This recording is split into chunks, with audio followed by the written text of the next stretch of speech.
The first reliable computer was built by an American about 50 years ago.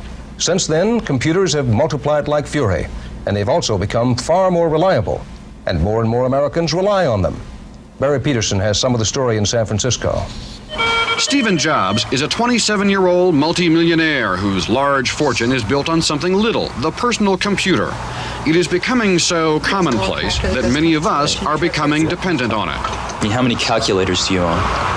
2, maybe. Right. And you use the automatic bank telling machines? Sure. So life is already seducing you into learning this stuff. It's not going to happen at once, and it's certainly not an 1984-ish vision at all. It's just going to be very gradual and very human, and will seduce you into learning how to use it. Jobs and a partner founded Apple Computer a half dozen years ago. The company expected to sell $300 million worth of personal computer equipment in 1981, double that in 1982, double that the year after.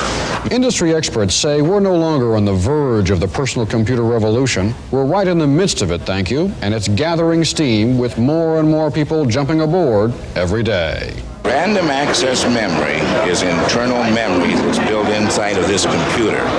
They talk their own language here. You use escape sequences with the TS1. It is the language of small personal computers, and if words like bits and bytes mean nothing, try this one: money. At trade shows across the country, when manufacturers show off their wares, the house is usually packed. Small personal computers, selling from $500 to $5,000, are fast becoming a multi-billion-dollar business. And do everything: play electronic games, figure out income taxes, teach youngsters how to read or write, even store favorite recipes. Hollywood scriptwriter Melvin Shavelson is known for movies like April in Paris or The Five Pennies, TV shows like Make Room for Daddy. He now writes scripts on a small computer. If it can't earn its keep, it doesn't belong in the home.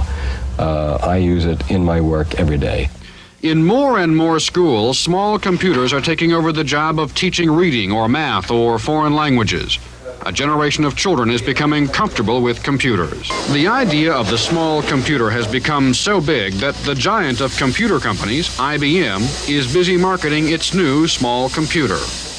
It plays bridge, it plays checkers, it balances checkbooks, it can be used for a typewriter, it can be used for word processing applications, it can communicate with other personal computers over the telephone line, and, you know, who knows, it may be the world's biggest backyard fence to talk over before long. Visionaries talk about personal computers the size of a book on the market by the end of the decade. The small computers even touch the world of the arts. Designers are creating computer pictures. Musicians can make computer music. So these are the sights and sounds that are increasingly familiar, almost commonplace. I have seen the future, said one industry observer, and it computes. Barry Peterson, CBS News, San Francisco.